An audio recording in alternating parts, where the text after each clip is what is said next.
One of these films is an iconic haunted house mystery, revered as a keystone in the careers of William Castle and Vincent Price.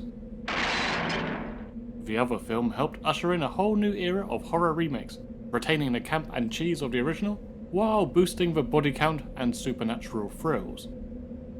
But which is the best?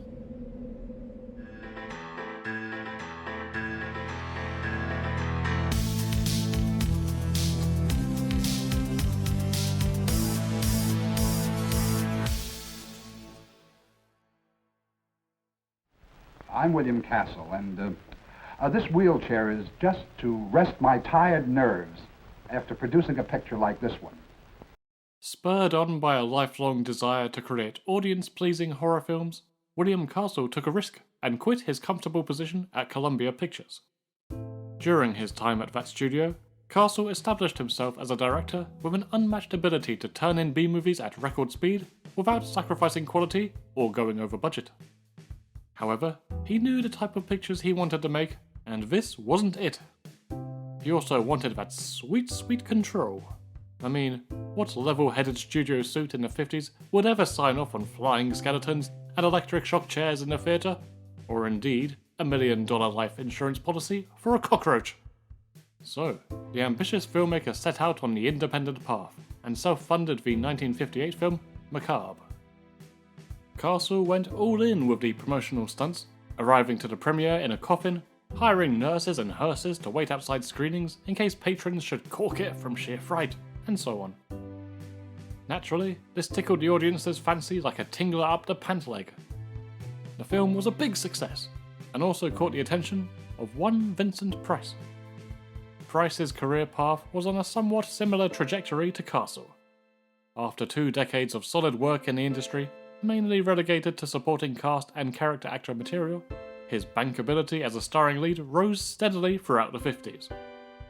Most importantly, his name was fast becoming linked with the horror genre, largely thanks to 1953's House of Wax. A simple coffee date between the pair resulted in an agreement to collaborate on the director's next picture, House on Haunted Hill. Picture the scene. It's February 1959. It's late, and you're knackered after a long week of whipping communists, so you go to a movie. You wait in the pitch-black darkness with all the other grease-lightning-looking motherfuckers. It's quiet. Too quiet. Someone in the back row goes, "Ayy!" Nobody reacts. It goes quiet again. Too quiet. A barrage of noise bombards you. Blood-curdling screams, evil manic laughter, the rattling of chains, and a ghost taking a not-so-satisfying dump. One of cinema's sneakiest jump scares, and a felicitous start to the movie. With the audience now well primed for entertaining spooks, we come face to face with a disembodied head, and the most creased brow of all time.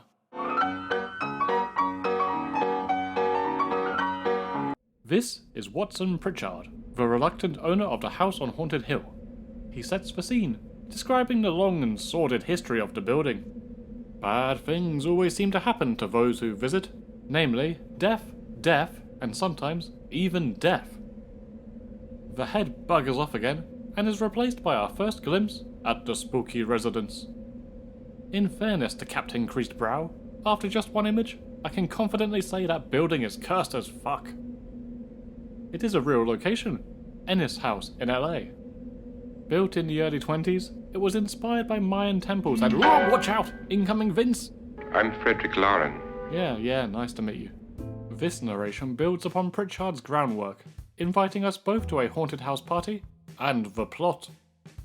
This may well be one of the most parodied story beats of any horror film. At the very least, 99% of kids' programs have had a Halloween special, where the characters will receive a large sum of money or inheritance, so long as they survive a night at a creepy location. Despite being so heavily imitated, the plot is still exciting to me. Of course, the introduction to Price's deliciously wry delivery, and the hints of his charming marital distress go a long way in selling the concept. By the time Price's head is slingshotting back into that Mayan death trap, I'm already fully on board. His voiceover continues as he introduces the rest of the partygoers in a tone more judgmental than the Judge, Judge Dredd, and Terminator 2 Judgment Day altogether. She says her reason for coming to the party is to write a feature article on ghosts. She's also desperate for money, gambles. So no doubt a brave man. But don't you think you can be much braver if you're paid for it? Isn't she pretty? He claims that my ghost will help his work on hysteria. But don't you see a little touch of greed there? Around the mouth and eyes? Well, I'll be damned. So there we are. An eclectic band of strangers are all united by the promise of a tasty payday from a mysterious millionaire. How much money is at play here? Well, the Vincent Price is right, at $10,000 each. In today's money, that's little over 100 grand each. Not bad, not bad. Forget what I said before about that weird-ass house. Take a gander at my pre-packed wash bag. Let's go! Shit, look out, chandelier! The Phantom of the Opera's been pissing about here too, no doubt. Or maybe it was Mr. Lauren, idly lurking in the shadows, not helping the distressed partygoers, nor carrying out his dusting duties. Useless. No, in a very relatable move, the host of the party forgoes mingling with his guests and instead skulks about upstairs. Can't blame him too much, because upstairs, Carol Omart is shimmying out of a bathroom. Now, the corny premise might be the gateway into this tale, but it is this husband and wife relationship that is the true dark heart of it all. The dynamic between the two performers is infallible, a strange battle of wits, a barely disguised pretense of affection, boiling over with pure vitriol. You remember the fun we had when you poisoned me? Something you ate, the doctor said. Yes, arsenic on the rocks. They should show these scenes in school chemistry lessons. Danger, excitement, horniness, murder. The party was her idea, but the guests are all his, so he eventually goes to join in the charade. Lauren re-establishes the rules of the game, before Pritchard endlessly bangs on about history and curses and how we're all gonna bloody die. What better way to make your point than to take everyone on a little house tour? See here, this is where a girl was savagely murdered, and now the roof won't stop leaking. And down here in the cellar, a husband threw his wife into an acid-filled wine vat. How'd you like them grapes? Ooh, what the hell, haven't you ever heard of splashback, you twat? Other victims' body parts were discovered, though their heads never were. If you don't mind, I'm gonna take a break from the video and freshen up a bit. Gadzooks! For 1959, you gotta admit, the beheaded remains are pretty gruesome. Isn't she pretty? But there is more to this film than cheap tricks and a dollop of gore. The constant chatter about the malice of this place does drive up an atmosphere that is decidedly camp, yet still engrossing. Therefore, when the infrequent real scenes of tension arrive, I'm unashamed to say they still creep me out. Every viewing, the old lady sliding out from the darkness catches me off guard. In true William Castle fashion, the sillier aspects of the tale lower your guard, leaving you vulnerable to some well-executed scares.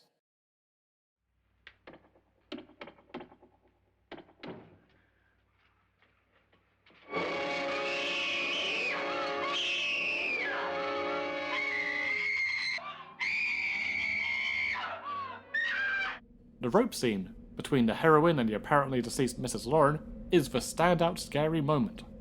It completely delivers that classic haunted house feel. Watching it back, there's no surprise that the film remains a staple for the Halloween season. These moments of terror are spread evenly throughout the plot, escalating the stakes along with a few other neat plot points. The suspense mounts as Mr. Lauren announces he's brought traditional American party favours for everyone. There's also a smattering of twists, such as the reveal that the old woman is not a ghost, just a poor old blind cleaning lady. Great, now I feel bad for finding her spooky. There's also an exciting moment when Lance turns into an owl. Who? The whole situation appropriately culminates with the cinematic equivalent of a little cheese twist. It is revealed that Mrs. Lauren and Dr. David have long been in cahoots, and had schemed this whole plot to get Nora so spooked she would accidentally kill Frederick Lauren in a moment of fright. After all, she's clearly in a state of... what's that word again? Hysteria. Hysteria, hysteria, hysteria. Hysteria. Hysteria. Hysteria, hysteria. Hysterical. Hysterical. Christ, I know the 50s were the golden age of psychoanalysis, but this is getting ridiculous. The plan backfires because... oh yeah, it's a double cheese twist. The evil wife goes to check on Fred's corpse, for old time's sake, but finds that every door in the house is plotting against her. Then, a dollar store skeleton rises from the acid and floats at the bitch. It finds its footing, but moves like a drunk coming home late at night, trying to quietly find the toilet. Mrs. Lauren neatly lines herself up with the vat of death, and the skeleton uses my favourite weapon from the Worms franchise, prod. Oi! It wasn't a real bone boy, it was actually Vincent Price, the master of puppets pulling the strings. This acidic climax is when one of Castle's most infamous gimmicks would occur. He coined this trick Emergo. Skeleton props, operated via a pulley system, would glide over the audience while the on-screen equivalent haunted the villain. Allegedly, people quickly became not frightened by the surprise, and instead took to lobbing their snacks and drinks at the airborne boners, attempting to knock them down. All good fun, and still in keeping with the spirit of Castle's work.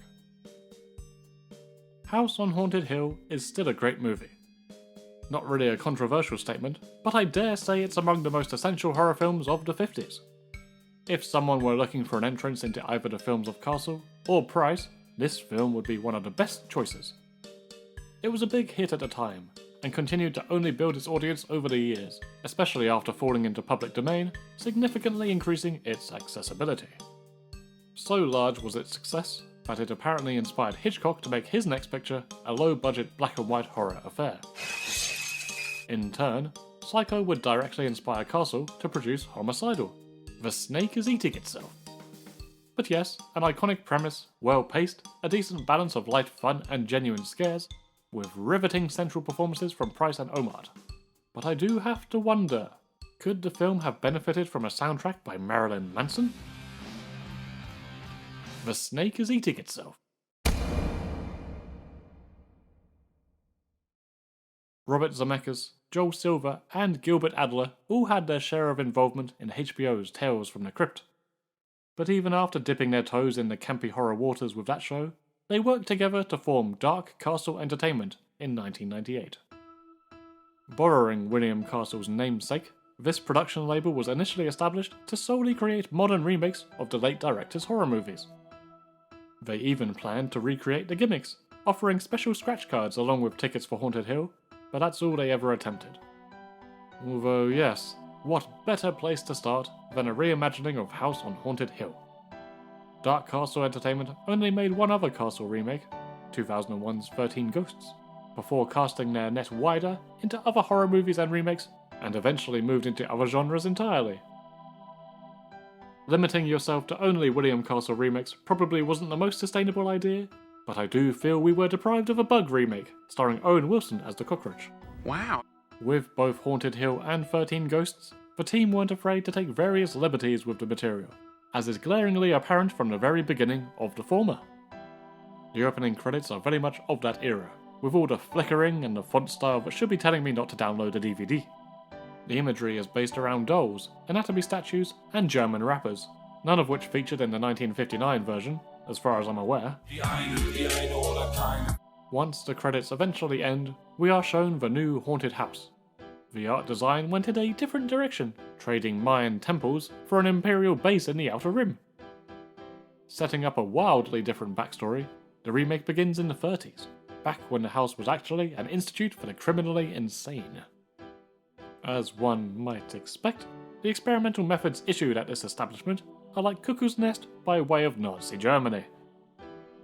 At the helm is a dastardly doctor played by Jeffrey Combs, in a role frankly wasted on his talents. He himself surely could have nailed the updated version of the eccentric millionaire, alas. Regardless, right on cue, the victimized violent inmates escape and massacre the doctor and his crew. Necks are stabbed, bathtubs are filled, and blouses are debloused. Some of the proceedings are caught on candid creepy camera, leading to the incident becoming an urban legend of sorts. This topic is covered by a TV show, hosted by Peter Graves and, hey, I know that guy. Watching the show in a tub is Xenia, filled with an obscene level of bubbles so that you could never ever catch a glimpse of Famke's Janssens. She is excited by the prospect of hosting a spooky party at the sight of such depravity, so much so, she stubs her toe. Ow! If you hadn't guessed, this is the shiny new version of Mrs. Lauren, now named Mrs. Price. Okay, where's the new Mr. Price? Why are you in such a hurry to find out? I'm in no rush. Yes, Jeffrey Rush is our new Vincent Price. His character, Stephen Price, has taken the actor's surname, but ultimately, he's a revival of William Castle himself, a theme park mogul that thrills his audience with special gimmicks. If Castle had entered that business instead of the movies, you know damn well he too would be making elevators and roller coasters that pretend to malfunction. Fun fact, the passing card was added digitally, as in reality, the Force would have blown Mr. Rush to Kingdom Come. From here on, it gets really scary. His wife crafts the party idea and generates a guest list, which he shreds in favour of his own guest list, which is digitally shredded by ghosts. That's right, while this could be Johnny Lee Miller hacking the mainframe, the remake is strongly hinting that the supernatural is real in this version. This is in stark contrast to 1959, where the greatest paranormal incident was a damp floorboard. The strangers arrive, and much like the original, try and dissect who each other are and why they've been invited to this mad place. Indeed, as a result of inflation, their reward for surviving the night is now a whopping $1 million. Far more enticing, but then the dangers are more severe. Mrs. Price arrives, confused by all the strangers, Who the fuck are all of you? and almost gets taken out by Chekhov's stained glass nightmare fuel. The Prices have their moment alone, as before. The bickering between the two is certainly enjoyable to watch, but it doesn't quite match the charm of the original couple. Perhaps it's less playful, more crude, more blunt. Positively goddamn delirious if you weren't fucking every living thing in our area code. On the whole, the gang is more reluctant to stay, but like all horror films of this time period, the house is controlled by giant unstoppable cogs, and they're locked in for good. Inside this building they will face many perils. Ghosts, a bodyworks museum, sexual harassment, the gunge from Get Your Own Back, zany Zoe tropes, and awkwardly CGI'd blockbuster videotapes. Yes, this is a dodgy place, alright. Careful where you're sticking your hand, lady. You don't know what or who could be on the other side. We have a similar twist with the wife and the deceitful doctor, but the twist is retwisted. She's grown tired of bumping uglies and bumps him off instead. A separate reveal concludes that it was indeed the ghosts who learned to use email and invited the guests. Their intention?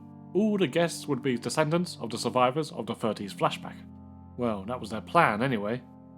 The dumb spirits didn't presume that a descendant might be adopted, or be an impersonator arriving in the descendant's place for the money, or that an adulterous prick might just turn up anyway. Make a better plan next time, you ectoplasmic numpties. I should not speak ill of the dead, especially when they take the form of a conglomerized Rorschach test from hell. What do I see, Doctor? I think I see me getting the fuck out of here. You best start believing in ghost stories, Miss Turner. You're in one. The effects aren't fully up to scratch, compared to certain other effects-heavy films of the time, but this is a smaller production, so some slack can be given. Besides, the jagged movements are a nice touch, and the bit where the camera intrudes on the ghosts, wonderful little moment. There's some commendable makeup work done too, while having the honour of being the final credit for the renowned Dick Smith. I also appreciate when the house itself transforms into a nightmare for both dentists and interior decorators. With the addition of ghosts into this story comes the addition of violence. The IT guy gets hollowed out like a bloody pumpkin. And what about poor Melissa?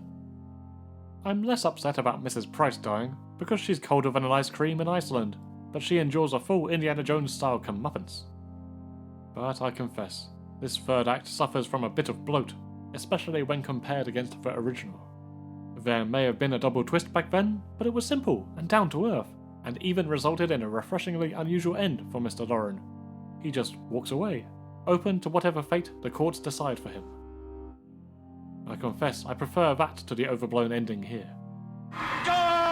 I don't buy Mr. Price sacrificing himself, more so after learning the sacrifice was supposed to come from Eddie, which makes more sense given their built-up bonding time. Ooh. And the ghost of Watson saving the day is cornier than anything in 1959. Still, it gives us a more triumphant ending. They watch the sunrise with their checks for $1 million each. Good. That should pay for all the much-needed therapy then. Now, the disconnected head of Vincent Price invites you to join him for the verdicts, if you dare. Best cost. With both movies, it really boils down to the central couple. The group of strangers are fine in both. Watson becomes grating in either version. In the original, he's one note from literally the opening frame to the closing frame, which gets a little tiresome by the end. In the remake, his SNL humour is hit and miss. And I'm not exactly weeping when he kicks the bucket. So yes, the couple.